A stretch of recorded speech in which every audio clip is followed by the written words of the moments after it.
Military procurement is usually a snooze fest, endless committees, reports, and delays. But today, Canada has flipped the script. On February 20th, 2026, Canada shocked the world with a bold new fighter jet plan. Instead of just buying 88 American jets, Canada is splitting the order: 40 F-35A Lightning IIs from the US and 80 Saab Gripen E fighters from Sweden. Here's the twist: all 80 Gripens will be built in Ontario. That's 120 new jets, an Air Force overhaul and a statement of independence. This isn't just about new planes, it's about Canada taking control of its own destiny. The mixed fleet means high-tech F-35s for stealth missions and tough, fast Gripens for everything else. It's a best of both worlds approach: surgical precision and brute force, ready for any challenge. For years, the F-35 was seen as the only option. Canada was expected to fall in line. But Prime Minister Mark Carney's government chose a different path: more jets, more jobs, and more independence. This move is about reducing reliance on a single supplier and asserting Canadian sovereignty. It's a power play that's turning heads around the globe. Canada is rewriting the rules of military procurement, and the world is watching. The real genius: it's not just about jets in the sky, it's about jobs on the ground. Building 80 Gripens in Ontario is a game-changer for Canada's aerospace industry. Up to 15,000 new high-tech jobs will be created, reviving a sector that's been dormant since the Avro Arrow days. Saab's Canadian production centre means full technology transfer. Canadians will build, maintain, and upgrade these jets for decades. This isn't just assembly, it's advanced engineering, software, and electronics. Young Canadians will have world-class aerospace careers at home, not just abroad. By building Gripens locally, Canada could become an export hub for other nations seeking non-American jets. The ripple effect: more investment, more skills, more jobs. It's an economic masterstroke, turning a defense purchase into a national industrial strategy. Canada's aerospace future just got a massive boost, and it all starts in Ontario. Why this bold move? Look at the politics. US-Canada relations have soured, especially after a 25% tariff on Canadian aerospace parts in 2025. That tariff was a wake-up call.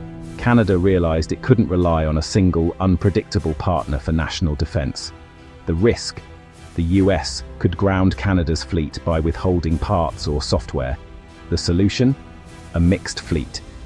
40 F-35s keep Canada interoperable with the US and NATO, but 80 Canadian-built Gripens guarantee sovereignty. Canada is hedging its bets, staying allied but not dependent.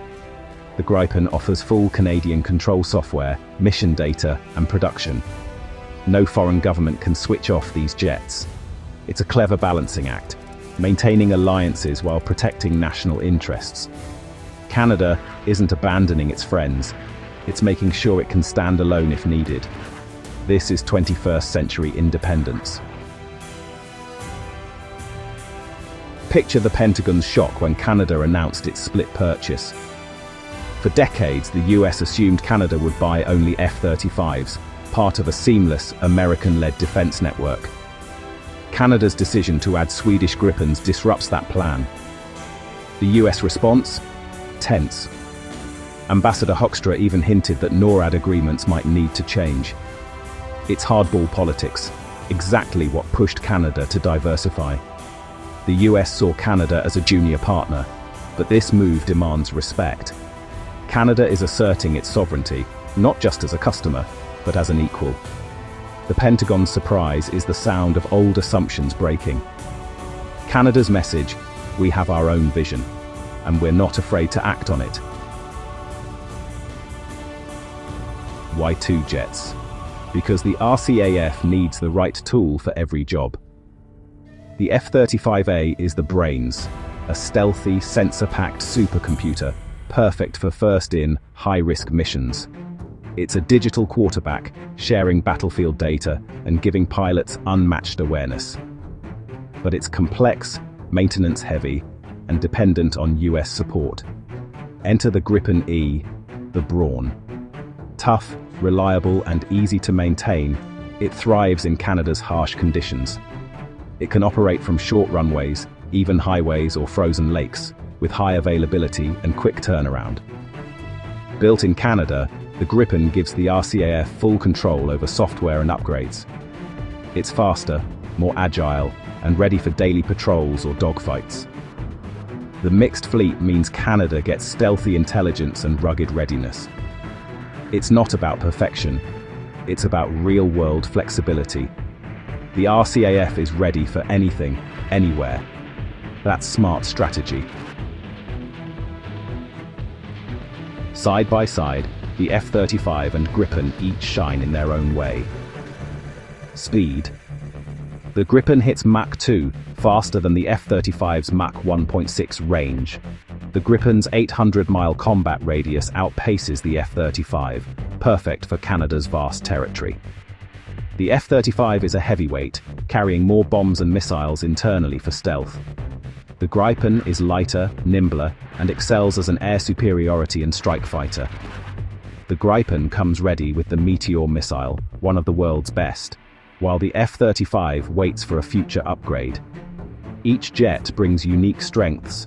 By combining them, Canada covers every mission: speed, reach, stealth, and firepower.